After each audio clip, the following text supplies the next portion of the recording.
화천대유로부터 거액을 받았거나 받기로 약속했다는 이른바 50억 클럽 의혹 인사들이 줄줄이 검찰에 소환됐습니다.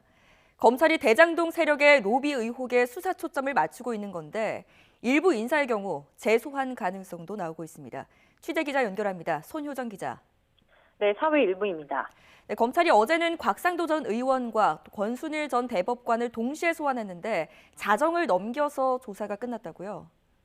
네, 서울중앙지검 전담수사팀은 어제 곽상도 전 의원과 권순일 전 대법관을 불러 늦은 새벽까지 고강도 조사를 벌였습니다. 진술조서 열람 시간까지 포함해 곽 전 의원은 17시간, 권 전 대법관은 12시간가량 조사를 받았는데요. 두 사람은 국민의힘 박수영 의원이 지난달 국정감사에서 대장동 세력으로부터 금품을 받거나 받기로 약속한 로비 대상자들이라며 공개한 50억 클럽 명단에 등장했습니다.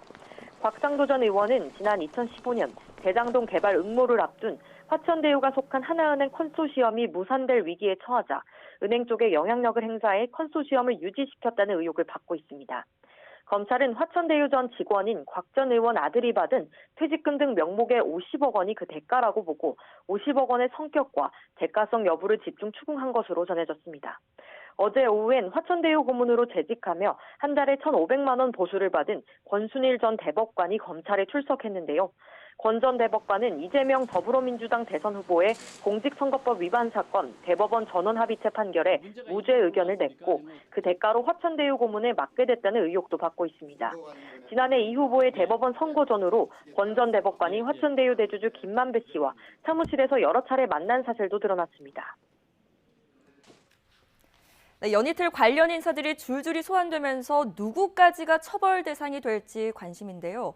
검찰이 일부 인사들은 재소환을 검토하고 있다고요? 네, 검찰은 그제도 또 다른 50억 클럽 인물인 박영수 전 특별검사와 머니투데이 홍모 회장을 불러 조사했습니다. 특히 박 전 특검은 대장동 개발 과정에서 여러 차례 이름이 거론됐는데요. 박 전 특검은 지난 2011년 대검 중앙수사부의 부산저축은행 비리 수사 때 대장동 개발 초기 자금으로 쓰인 1,155억 원의 대출을 알선하고 10억 원 넘게 챙긴 부산저축은행 대출 브로커의 변호를 맡았습니다.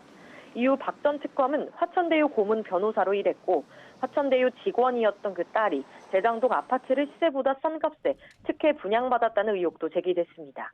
또 박 전 특검의 인척으로 알려진 분양 대행업체 대표 이모 씨는 김만배 씨로부터 100억 원을 받은 것으로 지목됐습니다. 검찰은 또 머니투데이 홍모 회장을 상대로 재작년 김만배 씨와 여러 차례 거액의 금전 거래를 했던 경위와 50억 클럽의 진위 등을 추궁한 것으로 전해졌습니다.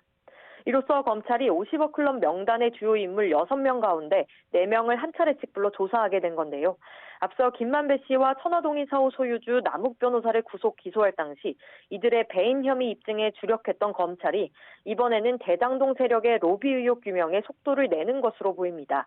특히 검찰은 곽 전 의원 아들과 하나은행 관계자를 2차례 이상 조사하고 자택과 은행 본점을 압수수색하면서 곽상도 전 의원이 화천대유 컨소시엄에 관여한 정황을 포착한 것으로 전해졌는데요. 곽 전 의원은 의혹 전반에 여러 차례 이름이 등장하는 박영수 전 특검과 함께 추가 소환될 가능성도 제기됩니다. 검찰은 조사를 마무리한 뒤 곽 전 의원 등의 신병 처리 방향을 검토할 것으로 보이는데요. 그 이후 검찰 수사가 성남시나 성남시 의회를 상대로 한 대장동 세력의 로비 의혹으로 확대될 것으로 관측됩니다. 지금까지 사회 일부에서 전해드렸습니다.